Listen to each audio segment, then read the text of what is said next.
tidak dinamika kekuasaan antar negara itu ada di dalamnya. Dan yang kedua ini sebagai peristiwa internasional. Di sini menganalisis kejadian dunia, contohnya adanya perang, ada krisis ekonomi. Setelah itu ada hukum internasional, di mana aturan yang disepakati bersama agar tidak semena-mena. Terus yang keempat itu organisasi internasional, di mana lembaga ini itu merupakan tempat negara-negara bekerja sama. Selanjutnya,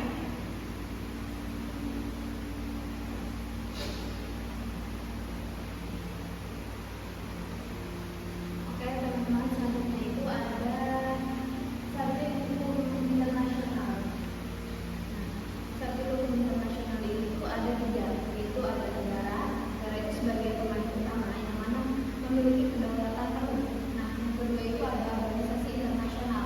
Contohnya itu kayak PBB. Nah, PBB atau ASEAN. Nah, yang mana organisasi internasional ini memiliki kebagian hukum tersendiri. Maksudnya, organisasi internasional yang diakui sebagai subjek hukum itu dapat memiliki hak dan kewajiban sendiri dalam hukum internasional karena dibentuk melalui perjanjian internasional. Nah, kemudian yang terakhir itu ada individu dan perusahaan, yang mana ini bisa digugat atau menggugat di pengadilan internasional. Contohnya kayak itu kasus pelanggaran asasi manusia atau apa. Nah, kemudian yang selanjutnya itu ada sumber hukum internasional. Sumber hukum internasional ini ada 4, yaitu yang pertama itu ada perjanjian internasional. Contohnya itu kayak perjanjian damai, perjanjian iklim Paris dan lain-lain. Yang kedua itu ada kebiasaan internasional, yang mana praktik yang sudah diterima luas, yang sudah menjadi kebiasaan. Misalnya itu kayak imunitas diplomat itu juga bisa menjadi sumber hukum internasional. Kemudian yang ketiga itu ada prinsip hukum umum, yaitu asas dasar yang diakui hampir semua bangsa. Contohnya itu kayak tidak boleh menghukum tanpa proses dan lain-lain. Nah, ini juga masuk ke mana sumber hukum internasional.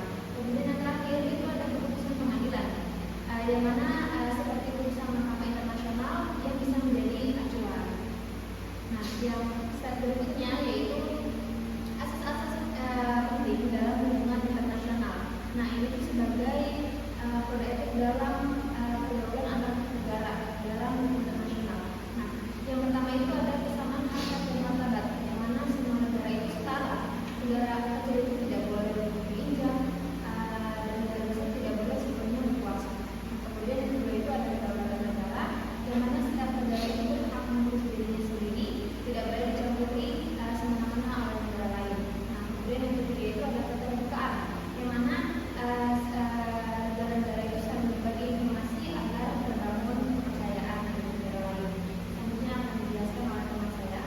Yang selanjutnya ada contoh organisasi internasional penting. Yang pertama itu ada PBB. PBB sendiri ialah Perserikatan Bangsa-Bangsa, berdiri sejak tahun 1945 setelah Perang Dunia Kedua. Tujuan PBB sendiri menjaga kedamaian serta mendorong kerjasama bantu kemanusiaan Indonesia aktif kirim. Yang kedua itu ada kontingen Garuda. Untuk misi perdamaian PBB di berbagai negara konflik. Yang selanjutnya itu adalah ASEAN, berdiri sejak tahun 8 Agustus 1967 lewat Deklarasi Bangkok. Fokus utamanya itu pertumbuhan ekonomi, stabilitas dan kerjasama sosial budaya di Asia Tenggara. Anggotanya itu terdiri Indonesia, Malaysia, Thailand, Filipina, dan Singapura.